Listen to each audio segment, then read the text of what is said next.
the knowing doing gap. For example, we all know we should be eating right and going to the gym, but knowing it and doing it, there are some things that have to happen in the gap to make between the knowing and the doing.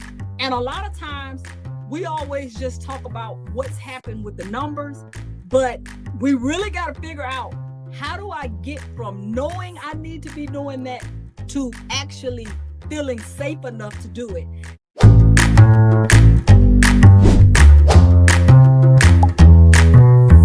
Welcome to Those Odd Numbers podcast. My name is Jason Snyder. I'm the founder and CEO of Main Street Financial Group. We are your fractional finance team. I'm Summer McFarland. I'm a CPA and certified tax coach. I'm also the co-owner of Main Street Tax Group, where we do strategic tax planning so you can keep more of what you earn. I am Mashika Turner, and I am the owner of Bright Skies Business Services. We are your outsourced accounting firm and profit first strategies. And we are here to help you create wealth through your business by gaining clarity around your numbers. Welcome back to another episode of These Odd Numbers. Today, we're going to change it up a little bit. Of course, we're still going to be talking about profit first and accounting, but today we're going to be talking about the connection between profit first, accounting, and the metaphysical. I know a lot of times we think numbers are just black and white, but there's a whole lot going on in the background with our mind and our behavior around money. So today we're going to get into that. All righty.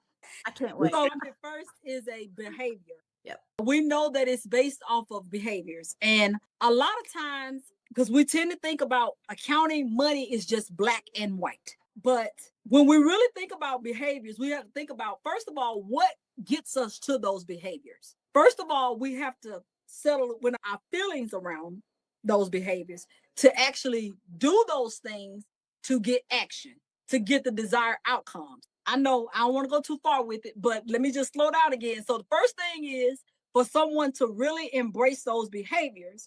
First thing is we have to receive it and feel it. We have to take action around it. Then we have to do it. And then we see the outcomes. So I think a lot of times we don't always make those connections, but today we need to talk about what is really happening for you to really lock in on those behaviors, to really embrace the abundance that comes with it. And also when things don't quite work out, to keep the fortitude for going with it. Because sometimes when things are working out, it's great. But the minute there's a little hit, we tend to go back to the behaviors that got us the results we didn't want in the first place. So today, I think we need to talk about all of it. All right, guys, let's get into it. That's a lot. A couple other points that maybe people have probably seen. There's definitely a connection with business, money, and the psychology itself. And look at panics, look at booms. It's very clear there's a pattern of behavior that comes along with that. People in mass and individual level behave with money. Saying that, at least I think it was my parents or my grandparents would say something, money just reveals people's character in certain situations. You give somebody who has bad character money, they're going to do more bad things with it, and then vice versa. And it's an amplifier. And the idea that money is black and white, that people always behave rationally, it's a fallacy. And so a lot of the things we're going to be talking about are going to be maybe, not want to say unpopular, but I think they're popular in the sense of people want to understand it. But there's a lot of it, maybe ignorance around it, where people don't want to talk about the two of them together and how they impact one with the other. Over the next few episodes, we're going to be talking about some of those things that we've observed in our work with clients individually as well. And I think a lot of times, and I'm going to throw this out here, because a lot of times when we start talking about mindset and these type of things, it feels woo. And so that's not the idea here at all. But there is definitely a connection. Matter of fact, Bob Proctor, he calls it the knowing doing gap. For example, we all know we should be eating right and going to the gym, but knowing it and doing it, there are some things that have to happen in the gap to make between the knowing and the doing. And a lot of times we always just talk about what's happened with the numbers, but we really got to figure out, how do I get from knowing I need to be doing that to actually feeling safe enough to do it. And I know I use the word safe. Let's just be real, guys. Sometimes when things are happening in our business, when sales are, say we have a record sales month, there's some funny little feelings sometimes that come with that. When we have a record low month, there's some feelings that come with that. And the way we deal with those drives how we run our business. For example, if you get a record sales month and all of a sudden you have more money than you ever had, and then you just start spending, something happens from that. Or if you get paralyzed and say, oh, this is overwhelming to me, maybe I'm going to cut my marketing down because this is a little too much. Something happens from that. So I think we need to really talk about those feelings. And like Jason said earlier, we're not psychologists, or we're not talking about that. But No, everybody that's ran a business know there's these weird little feelings that we get around things that we never really talk about. Go ahead, Summer. I'm thinking of so many things right now. Like all the things right now. Like, for example, when people win the lottery, right? What is the statistic? I don't remember the statistic, but the It's very majority high. of them don't have that money. They just spend it all, like 3 hours, not 3 hours, 3 days, maybe 3 hours. I don't know. 3 years, 5 years later, they're broke again. And I've kind of never understood that. But why have I never understood that? Because I come from a scarcity mindset, right? I don't like to spend money. I do sometimes after I've analyzed it to death. But I'm just like, oh my gosh, if I had lottery money, it would go into investments. It would go here. There would be a plan for that money instead of just spending it all. And then also, like you said, or this is an example. I had a client one time, they had a good sales month. They just go spend. They would never put anything aside for the slower months. They had a cyclical business. They washed 18-wheeler trucks for some of the big shipping companies and stuff like that. So there was just I could not ever get them to plan or anything. They just spent. So it runs the spectrum, right? Some people don't want to let loose of it because they're fearful that they'll run out of money. And others are like, oh, there'll be more money. And I think we were talking about it before. I think there's terms for alignment, there's balance, I think they're all saying the same thing of there seems to be two elements that need to be at play for financial success. One is the fundamentals of getting the work done, creating the value, but also having the mindset or the other psychological part addressed as well, which is alignment and other things of doing things you enjoy doing. That doesn't necessitate success, because we've seen people create a lot of success in things they didn't really enjoy doing, especially early on. But the fingerprints seem to be where the high degree of success comes from alignment between those two things of having the fundamentals down with doing something you enjoy or you discover you like doing over a period of time. It may not be that right at the beginning. So I think there's observations that we get to see working with clients on a rate and hear their feedback and see what they're doing and seeing how those fingerprints, habits, and other things either develop or were there from the beginning. That creates the and then conversely on the other side where there's struggles and it's typically around one of the two, one on the other side where, hey, this is what I really like doing, but there's no fundamentals there. And then vice versa, where there's fundamentals, but they really hate what they're doing or really wouldn't be there for a second longer if the money wasn't good. They also, are they really getting enjoyment from what they're doing? Maybe financially they're performing, but maybe it's a struggle at home or they're working 80 hours a week or something else that we may not entirely see. Sometimes they're open and honest, but sometimes we don't hear those things.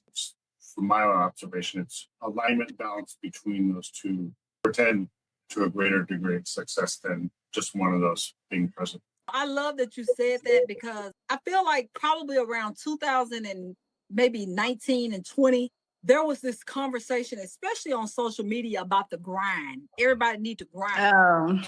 And I always hated grind hustle culture. Because a lot of times what we would see on the back end, like you say, Jason, there are times in business where you have to work a little harder than maybe you normally would. But if that is the case all the time, what happens? Because at the end of the day, let's think about it. Not only do we need these businesses to serve us financially, but that it has to serve your marriage. If you're a mother or a father, it has to serve parenthood. It has to serve friendships. It has to serve all that. And then let's just think about it for years. Let's really think about that. That sounds like something that you would want to be in all the time, because to me, when I think about the word grind, I'm thinking about something that is slowly grind away. And so if I'm in a business grinding away at that all the time, I have to think about, okay, what is my health being grind away? Is my well-being being grind away? Is my marriage being grind away? Is my friendships being grind away? And I kind of want to keep that language around it, because even though, like I said, there are things we have to do. There is no getting around the work, but it has to be some type of balance.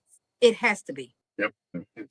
But from my observation, there's usually something that's not visible to me on their personal side that comes out later when there's a over-reliance on one of those elements. Like you said, the grind, working 70 hours a week and not there for the family. And then here, 2 or 3 years later down the road, that there was a divorce that took place and other things. And so it may not show up in the numbers per se, our visibility when we're working with the business side of things, but I think we get to see some of the fundamentals on the inside and then see some of the patterns that or things that come to light over the period of time that we work with the client of what is going on as well, where it's not in balances, I think is an overused word, but alignment, it's hard to define given the over usage of those words these days and the various interpretations of what those are.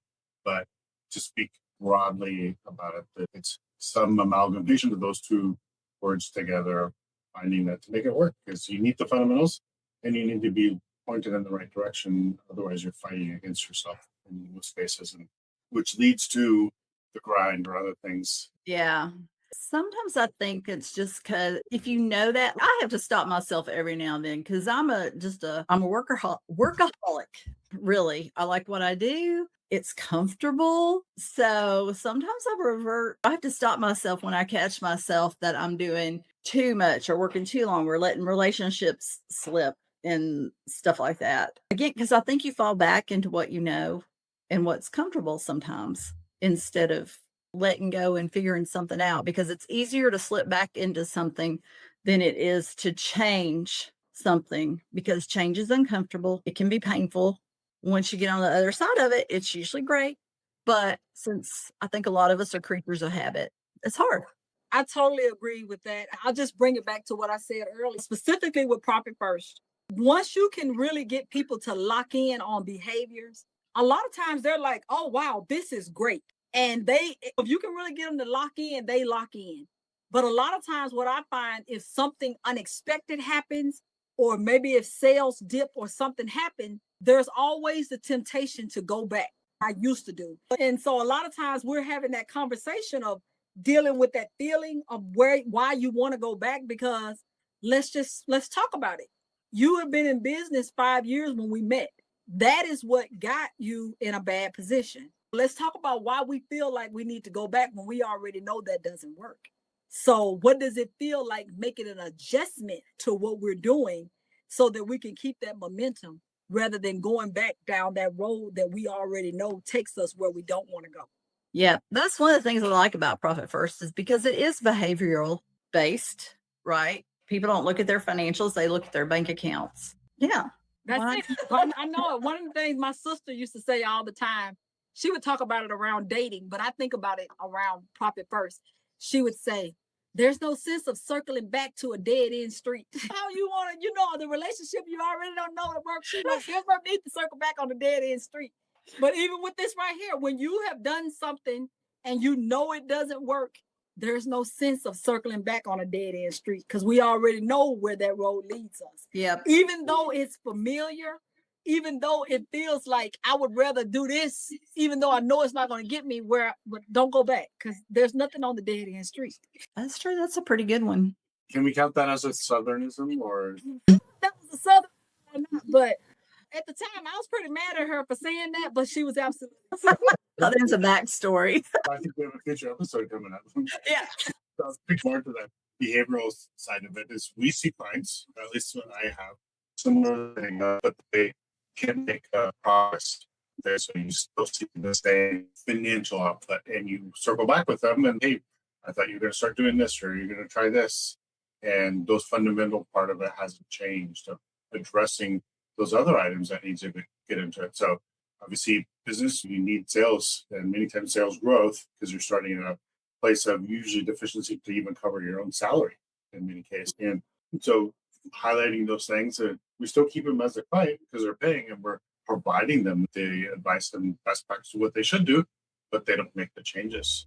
But we've seen, or I've seen, before I got into the problem first to advise clients, and very little adoption to the recommendations I was making at that time. And it's partly because I wasn't dealing with the behavioral aspects of it. It's all the technical advice can fall on deaf ears. There are people who can listen to that and understand that and take action on it, but most of the time it's not entrepreneurs. It's usually other professionals that are very technical, already oriented individuals who will adapt to that and be able to understand that. But our clients are entrepreneurs in most cases, and have different pattern thinking around things. And so having to deal with that in prop first is, when I first came across it and listened to the both audiobooks twice over a weekend, this is what I needed, because it's dealing with the behavioral aspects of it. So all this is talking about, the title says metaphysics of money. There's different words, behavioral psychology, etc. Maybe it's a little bit of a name grab to get some attention on this, but it's all with that background of how do we deal with the human aspect, behavioral, emotional, psychological aspect, which there's definitely very strong correlation with money and people's behavior, because so many people identify with their effectiveness at creating business value, and that comes around money. And so we have a few more episodes, I think, that's coming up as well around this topic. Yeah, a good episode. I feel like we really did a great job with kind of going into it. So stick around, because we will be talking about this in the next couple of episodes. Thank you, everyone. This content is for general informational purposes only and is based on current law and guidance as of the date of recording. Tax law and regulations are subject to change. This discussion should not be considered tax, legal, or investment advice.